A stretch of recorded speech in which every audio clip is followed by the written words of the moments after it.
கலாம் நினைவு தினத்தில் அவர் பிறந்த ராமேஸ்வரம் மண்ணில் உள்ள மீனவர்களுக்கு மகிழ்ச்சி அளிக்கும் புதிய திட்டம் ஒன்றினை பிரதமர் மோடி தொடங்கி வைத்துள்ளார். அந்த திட்டத்தின் பெயர் நீலப்புரட்சி. இந்த புதிய திட்டத்தின் மூலம் பாரம்பரிய மீன்பிடி பகுதியாக கருதப்படும் பாக் நீரிணை பகுதியில் மீன்பிடிக்கச் செல்லும் தமிழக மீனவர்கள் இலங்கை கடற்படையால் அடிக்கடி கைது செய்யப்படும் பிரச்சினைக்கு முற்றுப்புள்ளி வைக்கப்படும் என மீனவர்கள் நம்புகின்றனர். ராமேஸ்வரம் மீனவர்கள் பாக் நீரிணை பகுதியை தவிர்த்து வேறு இடங்களில் மீன்பிடிக்க நீலப்புரட்சி மூலம் வழிவகை செய்யப்பட்டுள்ளது. இதனை மீனவர்களும் வரவேற்றுள்ளனர். அந்த படகுகள் கொடுக்கறதுனால நாங்கள் இலங்கை ராணுவ பிரச்சனையிலிருந்து கொஞ்சம் விடுபட்டு அந்த தொழில் செய்யலாம்னு ஒரு சின்ன நம்பிக்கை இருக்கு. ஆனால் அதை அரசாங்கத்தில் கிடப்புல போட்டுறாம கொஞ்சம் கூடிய விரைவில் எங்களுக்கு கொடுத்து எல்லா மக்களும் பயன்பெற மாதிரி எல்லாருக்குமே அது விருப்பப்பட்ட எல்லாருக்குமே கொடுத்து அவங்க உதவி செஞ்சாங்கன்னா ரொம்ப நல்லதா இருக்கும்.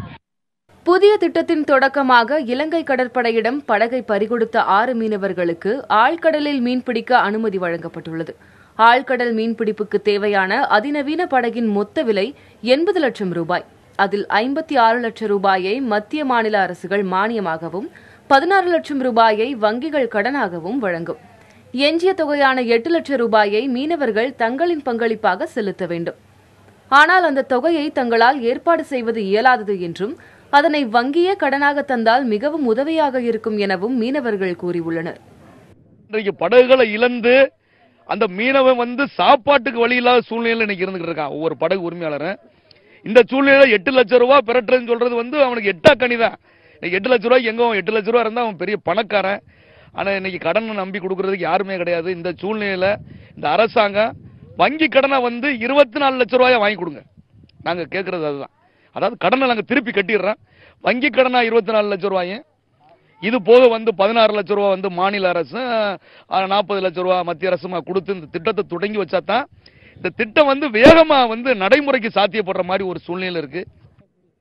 நீலப்புரட்சி திட்டம் முற்றிலும் செயல்பாட்டுக்கு வர சில வருடங்கள் ஆகும் என மீனவர்கள் கூறுகின்றனர். அதுவரை பாக் நீரிணை பகுதியில் மீன்பிடிக்கும் போது இலங்கை கடற்படையால் ஏற்படும் அச்சுறுத்தலை தடுக்க மத்திய அரசு வழிவகை செய்ய வேண்டும் எனவும் அவர்கள் கோரிக்கை வைக்கின்றனர்.